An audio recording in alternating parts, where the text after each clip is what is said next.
All right, this is such an exciting week. Week 6, lesson 3. We're going to talk this week in this lesson about overcoming self-sabotage. This happens to so many of us. And why self-sabotage happens: fear of failure, comfort in old habits. Comfort is a big one. We have to come out of our comfort zone to grow. So we need to recognize what triggers the self-sabotaging behaviors, right? And then we have to figure out, how do we interrupt negative cycles and shift into productive actions? So we're going to talk about that. If you constantly fall back into old habits, it's not a lack of willpower. It's a pattern that can be changed. So it's not willpower, it's just a pattern that you've gotten into over the years, and we can change that. We've talked a lot about this mentally to this point, so we're going to put some of this to use. Many people sabotage progress when things are going well due to deep-seated fears. People are afraid of being successful. Think about it. How many people do you see going along, very successful in business, in their health or whatever, and then they just implode, right? The person that all of a sudden looked healthy, then you notice they start gaining weight again because they self-sabotage themselves. Sometimes they're afraid of winning. They're afraid of succeeding, and we're not going to let that happen to us. So, excuse me, breaking the cycle creates long-term success without the constant struggle. And that's what a big part of this program is about. We want to eliminate the struggles and make this just like, man, we just move along every single day, every single week, every single month, every single year as we do our longevity, right? So we need to identify our self-sabotage triggers. So what are they? Are they stress? In other words, you get stressed out, you get the ice cream, right? So you're doing great with your numbers and your macros, and then you have a stressful day, and then all of a sudden it's a pint of ice cream. It's a round of pizza and beers with the girls or the guys. You know, these what's triggering these things?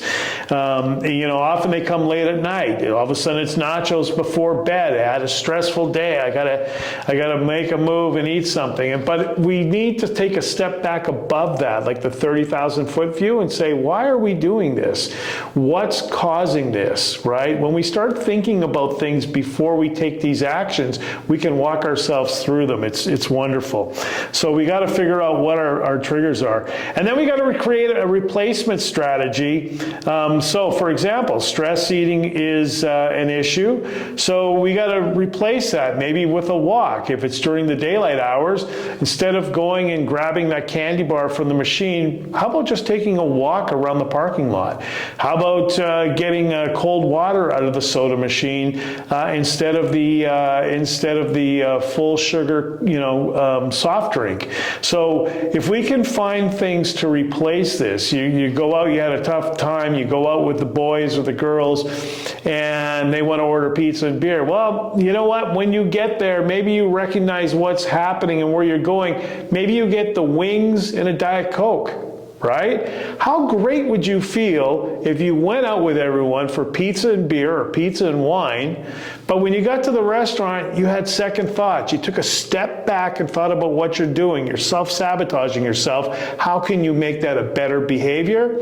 I'm going to have the wings and I'm going to have a Diet Coke.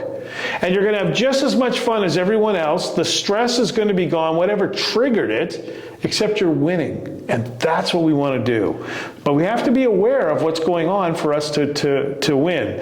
So we can do things like journaling, the self-check-ins. We can think about our check-in sheet. Think about telling me about it, right? There's a lot of things that we can do to knock ourselves out of that pattern. If I can put it in another way, when a dog is transfixed on something, let's say, a bird comes in the yard, your dog's in the window just staring at the bird, staring at the bird, staring at the bird.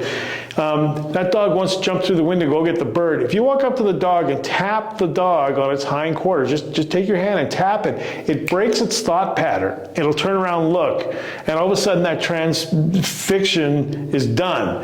And that's the same with us. Like, okay, we need to get a pizza and some wine.